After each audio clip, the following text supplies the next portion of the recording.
Right. So the project that we're doing, going out, finding stories about people that are using AI to change the way they work or incorporate it into their life, which is why I wanted to start working with other writers. And we all kind of go out each week and we try and find stories in different areas. And then we touch base and we have this conversation before we write the article. So with that, what are we going to talk about this week? What did you find? Well, I was focusing my research on healthcare and how ChatGPT and other AI tools are being used in healthcare. There's this platform called Como, K-O-M-O. It's a mental health care provider platform. It's like a peer-to-peer support kind of platform where if you're going through something, you can reach out and you can just type out whatever you're feeling, and soon someone will respond to you. One of their representatives, they tweeted about using ChatGPT to build a chatbot. So what they essentially did was integrate the GPT-3 framework with their own chatbot, and they started testing it out on people. Whenever someone sent a reply, the GPT-3 framework would generate a reply for it, and then a human would actually supervise it. They'd go through the material and they'd see that everything is appropriately written, the tone is correct, and everything else. So it turns out it just incredibly improves the efficiency of the platform. So the response times came down to within a minute, which is really good considering that I tried the platform today when I was researching this case, and it took them 7 minutes to respond to my query. So, whatever I had posted. So it took them 7 minutes, and from 7 minutes down to under a minute. Wait, one second. Hold on. You said better, and then you said 7 times faster, but we're talking about therapy. Was there any other measure of better other than efficiency? Yes. I'm getting to that. Okay. Yeah. So, it's important. Yeah, they tried this feature with 30,000 different posts. That means 30,000 different problems that people are facing, real people. And all of these people, they responded positively. Okay, so you're saying that it was clearly better based on a rating. So this is kind of like, how was your chat today with your therapist? Give us, 5 stars or 1 out of 10 or whatever. And that, you're saying that increased. Do you know by how much? Like, what kind of difference are we talking about? No, they didn't post that data. And it was better. Find out why. So, turns out, when they posted this whole tweet, the scientific community, they were very quick to bash them because they didn't inform the users that they were being tested. And it's unethical to conduct human experimentation without prior consent, without informed consent. So the CEO, the representative, whoever it was who initially tweeted about this whole process, they tried to rectify it. They said that, no, we informed everyone about it. But in the original tweet, there was no indication that people were informed, that there was informed consent, that they were talking to a chatbot. And that's something that they admit. So in the original tweet, they admit that despite the fact that there was greater satisfaction, this just felt empty. Sorry, I'm a little confused. Who said that it felt empty? The CEO. So the person, whoever started this initial thread on Twitter. Yeah. That person. So, it's like a follow-up tweet. So throughout the thread. Are you saying that the people that were receiving therapy reported that it felt empty? Or his take was that it was empty? It was his take. So it was his take that it felt empty. And they were quick to pull out the feature. So they retracted the chatbot. So that's what they claim.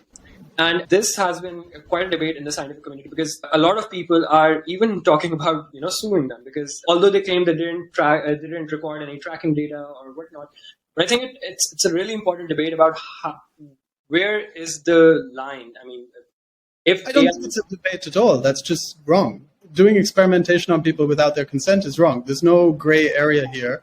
That's just straight up wrong. That's not allowed.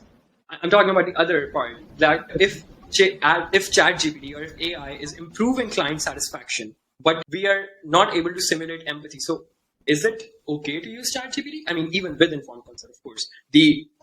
Sure. Yeah. So I heard about the Coco case because it was a huge thing, and I was tracking it, and he did put a follow-up tweet after his thing. And what was really confusing is in the follow-up tweet, he said that it was opt-in. So what is he saying? That it was opt-in so that there was consent? Or was he saying that it was opt-in for the therapists that were using it? I wasn't able to piece that together. Do you know what he meant by opt-in in the follow-up?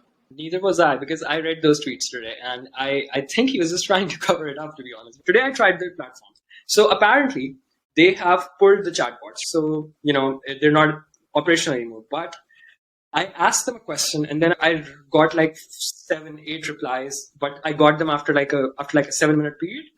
And they all were eerily similar. So they started with, something like, "Hey, I hear you," and then there'd be an emoji, and then there'd be this generic line that, "Hey, I get what you're going through. I've gone through this too," and blah, blah. So it all felt very AI generated. You're not saying that it is AI. You're just saying that you got the sense that we don't know if it is or isn't. I'm not claiming anything. No, this is not. Sure. They did this experiment, tweeted about it, completely underestimated the gravity of what they were doing. Consequences. You said there might be people suing them. Aren't there for sure? Isn't litigation in process? What are the consequences for experimentation on humans like this? Was that not something that came up? I think this has been considered before. I mean, this is they're not even calling it an experiment. Honestly, I don't know if there are any legal operations against them, right now. Well, if you have a Google around, because I'm pretty sure that there is litigation against them. I would be really surprised if there isn't. It would be nice to know that for a fact or not when we put it into the article, because I think that's really important.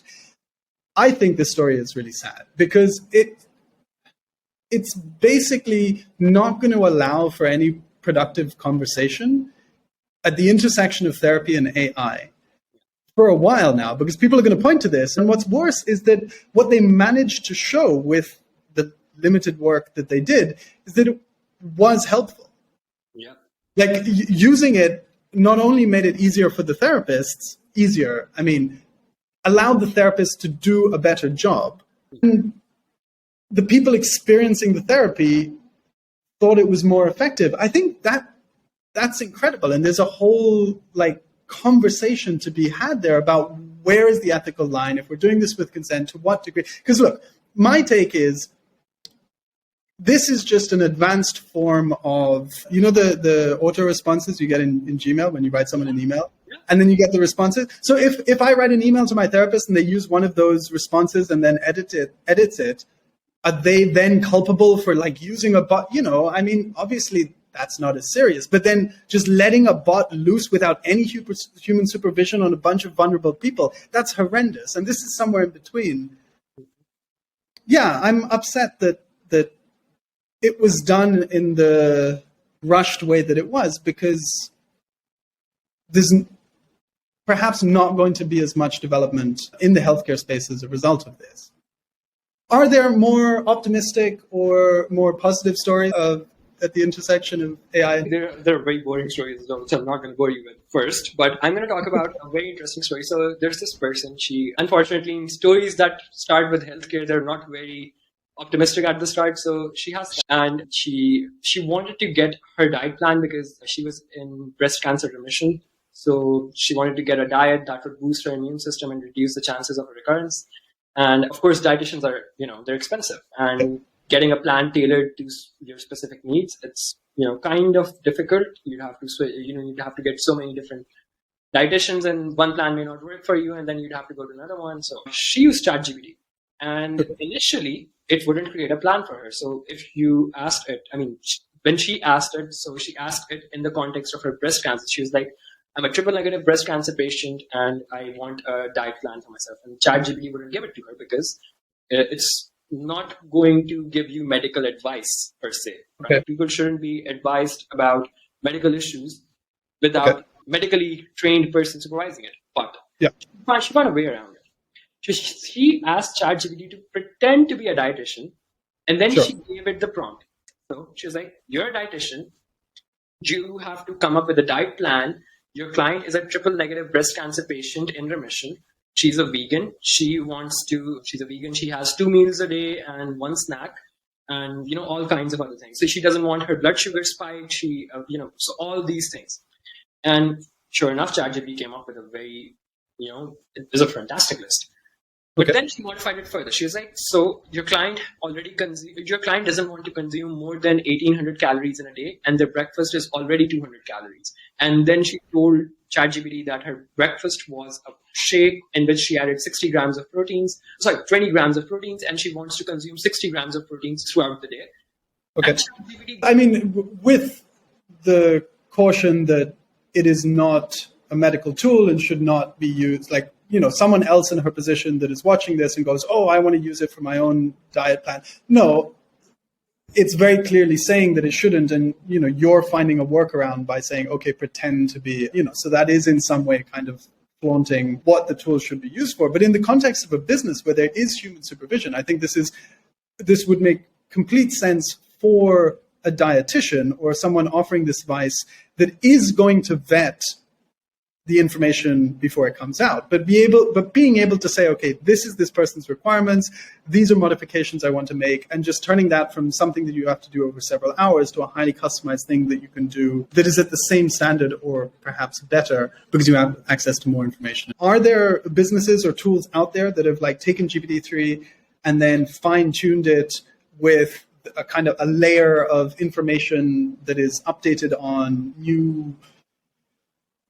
nutritional supplements, or are there businesses out there that are doing this that you know of? I couldn't find any. And I think even if some of them were doing it, I don't think they would be marketing that, because again, using a bot in healthcare right now, it's very controversial. I was reading through some of the other boring cases.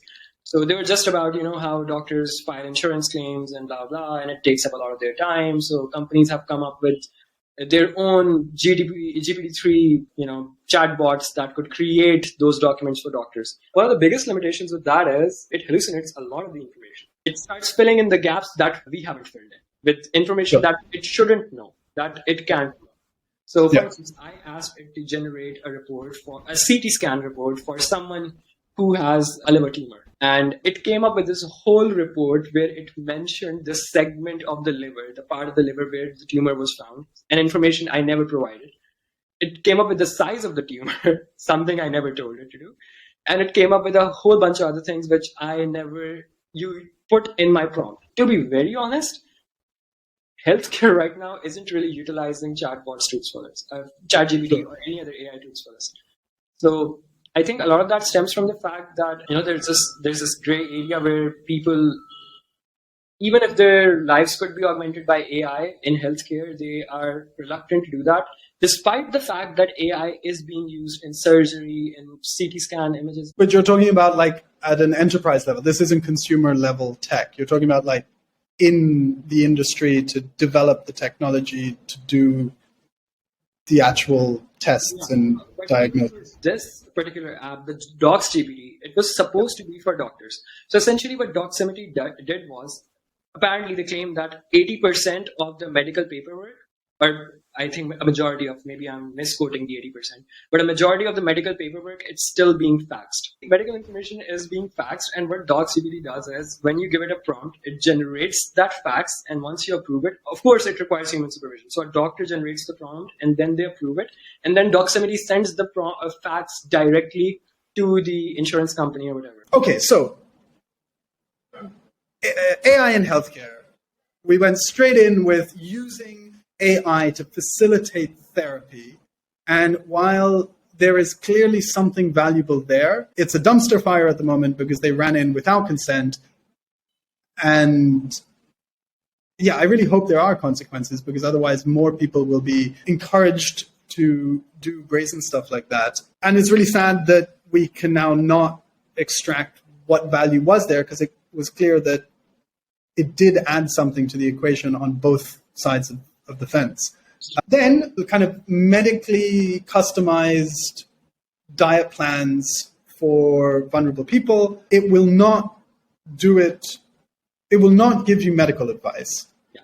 There are ways around that, but the real use case here is for businesses that can supervise the information that comes out. There aren't businesses that definitely will be soon, and that means that people can get more customized information. They can have it continually. It's not like a one-off thing. You could just be in touch with someone on a weekly basis, more up-to-date information, a better fit for their lifestyle. So that's very interesting. And it doesn't have to just be with diet, it could be with exercise plans or sleep routines or any kind of intervention. And then kind of the fiddly paperwork where, dealing with emails, writing reports, all the kind of extra stuff that isn't necessarily healthcare, but is still work that needs to be done in the day. I think a lot of industries are kind of starting to realize that, I don't have to respond to every email. I don't have to write every report. But you're saying here with medical reports, it's so important to supervise the information that all we're really doing is just kind of creating a template and then filling it in. And then at some point you're like, was that really simpler? I could have just done that myself. So the value add is kind of at the threshold. It's not a huge, people shouldn't jump to it right now. I'm sure there's a couple of use cases there where, certain types of reports or certain types of emails it's fantastic at, but overall it's not doing a lot of heavy lifting at the moment.